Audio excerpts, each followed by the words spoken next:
வணக்கம் and welcome back to happy heart. இந்த video என்னால் சேமிக்கவே முடியலை, எவ்வளோ நான் ட்ரை பண்ணாலும் ஒரு ரூபா கூட என்னால் சேமிக்க முடியலை அப்படின்னு நினைக்கிறவங்களுக்கு ரொம்பவே யூஸ்ஃபுல்லாக இருக்கக்கூடிய வீடியோ. அதாவது இப்போ நான் என்ன தான் சம்பாதிச்சாலும், எவ்வளோ தான் நான் சேமிக்கணும்னு நினச்சாலும், மாத கடைசிலையோ இல்லை மாத தொடக்கத்துலேயோ பட்ஜெட்டை மீறி போகுது, என்னால் ஒன்றுமே சேமிக்க முடியலை அப்படின்னு ரொம்பவே ஃபீல் பண்ணுறவங்களுக்கு ரொம்ப யூஸ்ஃபுல்லான டிப்ஸ், அதுவும் ஈஸியான டிப்ஸ் இந்த வீடியோவில் நான் சொல்ல போகிறேன். நம்ம வீடியோவில் money saving tips, goal saving tips, money saving challenges, இந்த மாதிரி பர்சனல் ஃபைனான்ஸ் ரிலேட்டடான நிறைய வீடியோஸ் போஸ்ட் பண்ணிகிட்ருக்கேன். நீங்கள் இன்னும் பார்க்கல அப்படின்னா கண்டிப்பாக நம்ம சேனலை ஒரு தடவை விசிட் பண்ணி பாருங்கள், உங்களுக்கு ரொம்பவே யூஸ்ஃபுல்லாக இருக்கும். வீடியோ ஸ்டார்ட் பண்ணுறதுக்கு முன்னாடி ஒரு சின்ன ரெக்வெஸ்ட், இந்த வீடியோவை லைக் பண்ணிவிட்டு நம்ம சேனலை சப்ஸ்கிரைப் பண்ணிவிட்டு நோட்டிஃபிகேஷன் சிம்பிளை ப்ரெஸ் பண்ணிக்கோங்க. அப்போ தான் நம்ம டெய்லி போடுற வீடியோஸ் உங்களுக்கு ரீச் ஆகும். சரி, இப்போது நம்ம இந்த வீடியோவை ஸ்டார்ட் பண்ணலாம். அதாவது நம்ம எல்லாருக்குமே ஒரு பெரிய ப்ராப்ளம் இது தான். நம்ம 10,000 சம்பளம் வாங்கினாலும் சரி, இல்லைன்னா 50,000 சம்பளம் வாங்கினாலும் சரி, அந்த சம்பளத்துக்கு தக்கன நம்ம செலவுகளை உயர்த்திட்டே தான் போவோம். நம்மளோட லைஃப் ஸ்டைலை நம்ம கூட்டிக்கிட்டே தான் போகிறோம். அப்போ அப்படி பண்ணும்போது என்ன ஆகும்னா, நம்மளுக்கு என்ன தான் ட்ரை பண்ணாலும் நம்மளால் சேமிக்கவே முடியாது. அப்போது அதை ஈஸி ஆக்கிறதுக்கு, நம்மளாலையும் சேமிக்க முடியும் அப்படிங்கிறதுக்கு தான் இந்த டிப் சொல்ல போகிறேன். முதல் டிப் என்ன அப்படின்னு பார்த்திங்கன்னா, எப்போவுமே நம்ம ஒரு விஷயத்தை பண்ணணும். இப்போது உதாரணத்துக்கு பார்த்திங்கன்னா, நம்ம ஒரு வெயிட் லாஸ் பண்ணுறோம் அப்படின்னா நம்ம சும்மா பண்ணிக்கிட்டே இருந்தோம்னா அது ஒரு டைமில் என்ன ஆகும்னா நமக்கு போர் அடித்து விட்டுருவோம். ஆனால் அதே நேரத்தில் நம்ம ஒரு கோல் வச்சுக்கிட்டு, ஓகே நான் இன்னும் 2 மாதத்தில் 2 கிலோ குறைக்கணும் அப்படின்னு ஏதோ ஒரு கோல் வைக்கணும். அந்த 2 கிலோங்கிறது கோல், அந்த டைம் 2 மாதங்கிறது ஒரு டைம் லைன்.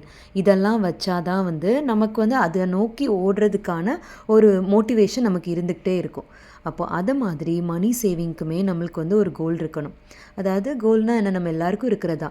இப்போது நம்ம குழந்தைங்களோட படிப்புக்கு நான் இவ்வளோ சேர்த்து வைக்கணும், என்னோடய ரிட்டையர்மெண்ட்டுக்கு நான் இவ்வளோ சேர்த்து வைக்கணும், குழந்தைங்களோட கல்யாணத்துக்கு இவ்வளோ வேணும், நான் ஒரு 2 வருஷம் கழித்து ஒரு ஃபாரின் ட்ரிப் போகணும் அதுக்கு வேணும். இந்த மாதிரி நம்ம ஷார்ட் டேர்ம் கோலோ லாங் டேர்ம் கோல் இது எல்லாமே நம்ம வச்சு அதை நோக்கி நம்ம இதுக்காக சேவ் பண்ணோம் அப்படின்னு கோல் வைக்கும்போது தான், ப்ளஸ் அந்த டைம்லைனும் வைக்கும்போது தான் நம்ம சேவ் பண்ணணும் அப்படிங்கிற ஒரு எண்ணமே வரும். அப்போ தான் அதுக்கேற்றாப்புல நம்ம கால்குலேட் பண்ணி நம்மளால் சேமிக்க முடியும். இது முதல் பாயிண்ட்டு. அடுத்த பாயிண்ட் என்ன, ரெண்டாவது பாயிண்ட் என்ன அப்படின்னு பார்த்திங்கன்னா, இப்போது எல்லாமே டிஜிட்டலாக மாறிப்போச்சு. ஜிபே, அதுக்கப்புறம் பேடிஎம், இது மாதிரி எல்லாமே ஸ்வைப் பண்ணிவிட்டு நம்ம காசு போய்கிட்டே இருக்குது. அப்போ என்ன ஆகுதுன்னா, நம்ம 1000 கொடுத்தாலும் சரி, 10,000 கொடுத்தாலும் சரி, ஒரே ஃபீல் தான் இருக்குது நமக்கு.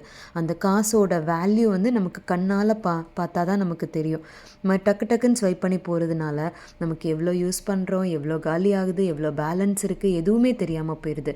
ஆனால் அதே நேரத்தில் நம்ம கையில் காசு எடுத்து வச்சு அதை ஒரு ஃபீல் பண்ணி கொடுக்கும்போது தான் நமக்கு அதோட அருமை தெரியும்.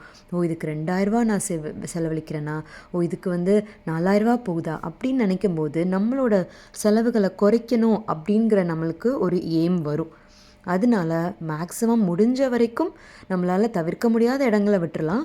முடிஞ்ச வரைக்கும் நம்ம சம்பளம் வந்தோடனே இந்தந்த விஷயங்களுக்கு இவ்வளோன்னு சொல்லி நம்ம காசை தனியாக எடுத்து வச்சுட்டு நம்ம கையிலேருந்து செலவழிக்கும் போது நம்ம செலவுகளையும் குறைச்சி நிறையா சேவ் பண்ண முடியும். மூணாவது நம்ம எப்போவுமே சொல்கிற மாதிரி கண்டிப்பாக பட்ஜெட் பண்ணணும். அதுவும் பட்ஜெட் பண்ணும்போது நம்ம கையால் எழுதி நம்ம நோட்புக்கில் எழுதி வைக்கும்போது நமக்கு அதோட அருமை தெரியும். ஓகே இதுக்கு இவ்வளோ தான் பண்ணணும் அப்படிங்கிற மாதிரி தெரியும். அப்போது அந்த மாதிரி மாதம் மாதம் நம்ம ஒரு நோட்டில் எழுதி வச்சுட்டே வரும்போது நமக்கு பின்னாடி எடுத்து பார்க்குறதுக்கும் ஈஸியாக இருக்கும்.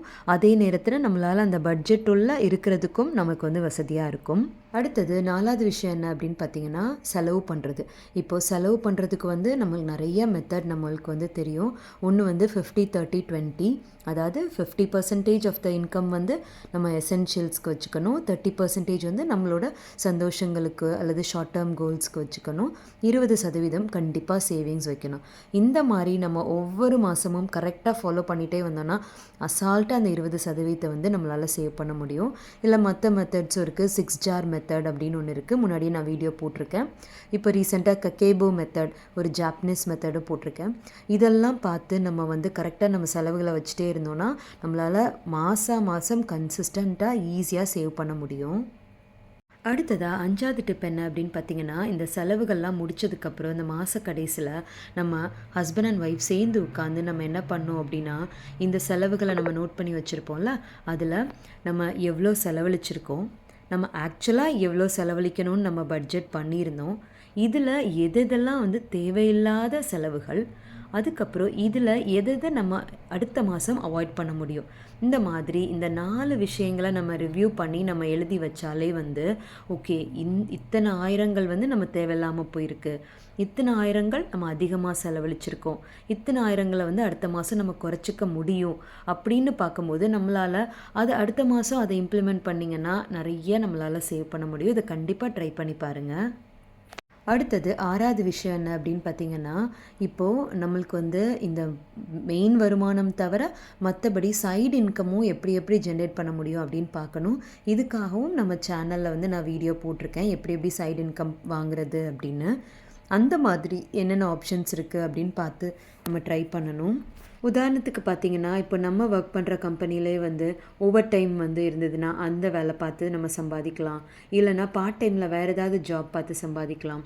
இப்போ வீட்டில் ஒய்ஃப் வந்து ஒர்க் போகலை அப்படின்னா அவங்க வீட்டில் இருந்தே டியூஷன் எடுக்கலாம், டெய்லரிங் பண்ணலாம், ஆரி ஒர்க் பண்ணலாம். இந்த மாதிரி விஷயங்களையும் நம்மளால் சைடு இன்கம் வந்து வாங்க முடியும். அப்போ இதையுமே நம்ம சேவிங்ஸ்க்கு யூஸ் பண்ணலாம். அடுத்தது 7வது விஷயம் என்ன அப்படின்னு பார்த்தீங்கன்னா, இப்போது நம்ம சேவிங்ஸ்க்கு தடையாக இருக்கிற ஒரு மிகப்பெரிய விஷயம் மிடில் கிளாஸ்க்கு என்ன அப்படின்னு பார்த்தீங்கன்னா லோன் தான். மாதம் மாதம் இஎம்ஐ கட்டுறதுலே வந்து நம்மளால் சேவிங்ஸ் பண்ண முடியாமல் ஆகுது. அப்போது அந்த லோனை வந்து எந்த அளவுக்கு நம்மளால் குயிக்காக அடைக்க முடியும் அப்படின்னு நம்ம பார்க்கணும். அதாவது ஒரு மெத்தடில் என்ன பண்ணலாம் அப்படின்னா, ஃபஸ்ட்டு பெரிய லோனை வந்து முடிச்சுட்டு அதுக்கப்புறம் சின்ன லோனுக்கு வரலாம். ஏன்னா பெரிய லோனுக்கு வந்து நிறையா இன்ட்ரெஸ்ட் போய்கிட்டே இருக்கும். இன்னொரு மெத்தட் என்ன பண்ணலாம் அப்படின்னா, குட்டி குட்டி லோனெல்லாம் முடிச்சிட்டோம் அப்படின்னா நமக்கு ஒரு மோட்டிவேஷனாக இருக்கும். ஓகே இத்தனை லோன் முடிஞ்சிட்டு அப்படின்னு நமக்கு ஒரு மன சந்தோஷம் இருக்கும். அதுவே ஒரு மோட்டிவேஷனாக இருக்கும். அப்படியும் நம்ம ட்ரை பண்ணலாம். எந்த மெத்தட் நமக்கு வந்து ஈஸியாக இருக்கோ அதை வந்து ஃபாலோ பண்ணி நம்ம குயிக்காக லோனை முடிச்சிட்டோம் அப்படின்னா நமக்கு சேவிங்ஸ் பண்ணுறதுக்கு அதுவே வந்து ஒரு பெரிய ஒரு ஈஸியான ஒரு வழியாக இருக்கும். அடுத்தது லாஸ்ட்டாக சொல்ல போகிற டிப் என்ன அப்படின்னு பார்த்தீங்கன்னா, நம்ம எல்லாருமே வந்து லைஃப்பில் வந்து என்ஜாய் பண்ணணும். ஏன்னா நமக்கு இருக்கிறது ஒரு வாழ்க்கை தான், அதனால் என்ஜாய் பண்ணணும் அப்படின்னு நினைப்போம். அந்த என்ஜாய் பண்ணணும்னு நினைக்கிறது வந்து தப்பு இல்லை. ஆனால் அதே நேரத்தில் வந்து மற்றவங்கள பார்த்து நம்மளும் சூடு போட்டுக்க கூடாது. அது வந்து ஒரு ரொம்ப தப்பான விஷயம். ஏன்னா ஒவ்வொருத்தரோட வாழ்க்கை ஜேர்னியுமே வந்து டிஃப்ரெண்ட் தான். யாரும் சேமாகவே கிடையாது. ஒருத்தருக்கு இருக்கிறது இன்னொருத்தர்கிட்ட இருக்காது. நல்லா கஷ்டமோ நஷ்டமோ எல்லாரோட வாழ்க்கையுமே வந்து வேறு தான். அதனால மற்றவங்கள பார்த்து, அதுவும் இப்போ நமக்கு ரொம்ப ஈஸியாக மற்றவங்களோட லைஃப்பை வந்து பார்க்க முடியுது. இந்த மாதிரி யூடியூப், இன்ஸ்டா, ஃபேஸ்புக்லாம் இருக்கிறதுனால அதனால அவங்கள பார்த்து நம்மளோட ஸ்டேட்டஸை உயர்த்தி காட்டணும், ஷோ ஆஃப் பண்ணணும் அப்படிங்கிறதுக்காக நம்ம தேவையில்லாமல் நம்ம கடனில் போய் மாட்டிக்கக்கூடாது. அந்த மாதிரி பண்ணால் நம்மளால் கண்டிப்பாக சேவிங்ஸ் பண்ண முடியாது. அப்படியே நமக்கு அந்த லைஃப் ஸ்டைல் கூட்டணும் அப்படின்னு நினச்சோன்னா நம்மளோட இன்கம்மை வந்து கூட்டிட்டு அதுக்கப்புறம் தான் வந்து நம்ம லைஃப் ஸ்டைலை உயர்த்தணுமா வேண்டாமான்னு அப்படிங்கிறதே நம்ம யோசிக்கணும். இதை நம்ம ஃபாலோ பண்ணாலே வந்து நம்மளால் நிறையா வந்து நம்மளால் மாதம் சேவ் பண்ண முடியும். சரி, இந்த வீடியோவில் நம்ம 8 டிப்ஸ் பார்த்தோம். அதாவது என்னால் சேமிக்கவே முடியலை அப்படின்னு நினைக்கிறவங்களுக்கு இந்த டிப்ஸ் ஃபாலோ பண்ண பாருங்கள். கண்டிப்பாக அவங்களால 1-2 மாதத்துலேயே உங்களுக்கு டிஃப்ரென்ஸ் தெரியும், நிறையா சேமிக்க முடியும். இந்த டிப்ஸ் எல்லாம் உங்களுக்கு ரொம்பவே யூஸ்ஃபுல்லாக இருந்திருக்கும் அப்படின்னு நினைக்கிறேன். இந்த வீடியோ பிடிச்சதுன்னா லைக், ஷேர் அண்ட் கமெண்ட் பண்ணுங்கள். மறக்காமல் நம்ம சேனலுக்கு சப்ஸ்கிரைப் பண்ணுங்கள். உங்களுடைய சேமிப்பு மற்றும் முதலீட்டு பயணம் தொடர என்னுடைய வாழ்த்துக்கள். நன்றி.